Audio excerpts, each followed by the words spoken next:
So is page speed an important factor when it comes to your website? Of course it is. Now, page speed is something that Google does look at. Now, if your website's, the kind of common rule of thumb is to make sure that your website loads in under 2 seconds.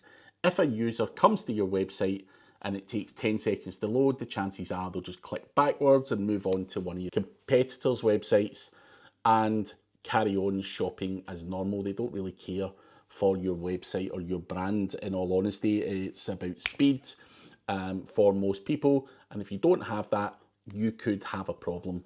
So how do we check out speed on our websites? Now, there's a number of different tools. Again, I use a number of them just to compare, because some say websites are worse than others. It's up to you again to try and figure out how much you dig deep into this. And the one thing I would say is, if your website loads relatively fast, do you need to go in and tweak it to get another 0.3 seconds faster? I don't believe after 2 seconds that it's hugely beneficial. At that point, people can, it's relatively quick, but people do dig a lot deeper, start removing code from their website and everything else to try and get it super fast. And there's nothing wrong with having high standards, but there becomes a point where you're maybe optimizing too much on this side and maybe not adding enough content and enough links in order to get the website ranked. So don't become too obsessed with it. But the tools are all free for you to use, which is always a good thing. First one is Page Speed Insights, pagespeed.web.dev. And you can go in there and analyze your website, both from a mobile perspective and a desktop perspective. Now, it will tell you the speed of your website. It will give you a score out of 100 based on performance, and it will give you some other metrics which you may want to go and give to your developer, or maybe you can go in and tweak some of this stuff. So I've been asked to reduce unused JavaScript, eliminate render blocking resources, serve images in next-gen formats, properly size images, reduce unused CSS, and a whole bunch of other stuff. So there is some work to be done on my website. Of course there is, and it's the same for every website. That's using Google's Page Speed Insights. Both mobile and desktop have similar scores. Pingdom. Now you can test from a number of different servers, whether you're in the US, Canada, whatever. I tested from Europe, Germany, Frankfurt, and it's given me a performance grade of D, which means I've got work to do. My website loaded in 1.64 seconds though, so it ticks that box, but it's telling me to compress certain components with gzip, and I actually do have a lot of work to do on my website. I'm going to be doing that over Christmas and New Year, so I am aware that my website is not perfect.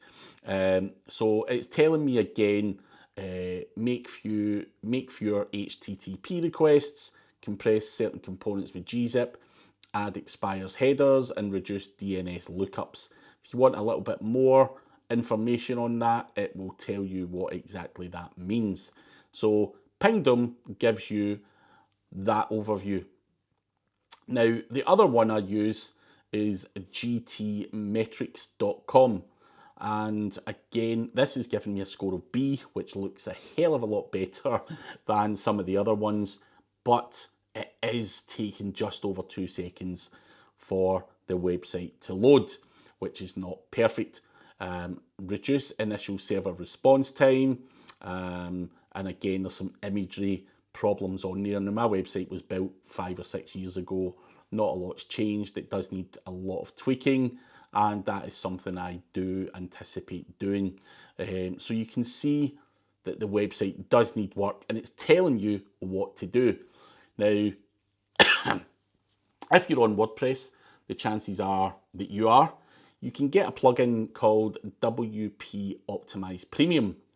that can do a lot of this work for you, and it costs you $49 a year for between 1 and 2 websites. Now, I do have that on my website down here, WP Optimize, and you can go in and you can run selected optimizations. So you can go and clean up your database, clean up post revisions, because anytime you revise a post, it saves onto the back end of your WordPress, taking up more space, and so on and so forth. You can run those optimizations there. Obviously, there's tables on my website which I can change, power tweaks. I can resize and index the meta key column just by clicking that button. So that's all database stuff. Then you can go on to images, and I can compress images. I can convert them all to WebP, which is the next gen thing that flagged up. So I can do that. Unused images and sizes, we can do that. We can lazy load images.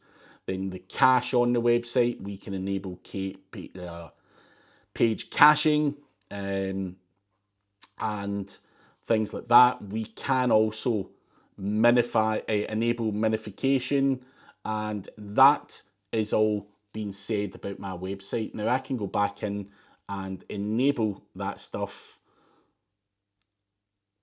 and my website is going to work a hell of a lot faster. So you can go in there and you can do all of this kind of stuff without the need to go to a developer. So I can enable minify on there. I can go in and minify the JavaScript, the CSS, the fonts. So I can go in and do all of that kind of stuff and then rerun my website through the likes of GTmetrix, and that score is going to increase a little bit. So I can do that by using a plugin. You don't necessarily need a developer. If you've got WordPress, just try and keep on top of it. The plugin does a lot of the grunt work for you automatically, and from there your website will potentially load in under 2 seconds depending on what you have wrong with it. So make sure you do take consideration for site speed. If you can't use this plugin, if you're using another platform, then you're going to have to speak to your developer. If you're using Wix, Squarespace or whatever, you are snookered. You can't improve the performance of the speed because you don't have access to the server. No one does. So you are going to have to suck up the site speed you've got, which is one of the reasons why many SEOs will turn their nose up at working with those platforms, because you do limit your ability to work on the technical side of the website. So hopefully that helps you with site speed. That's some basics there and should get you moving in the right directions.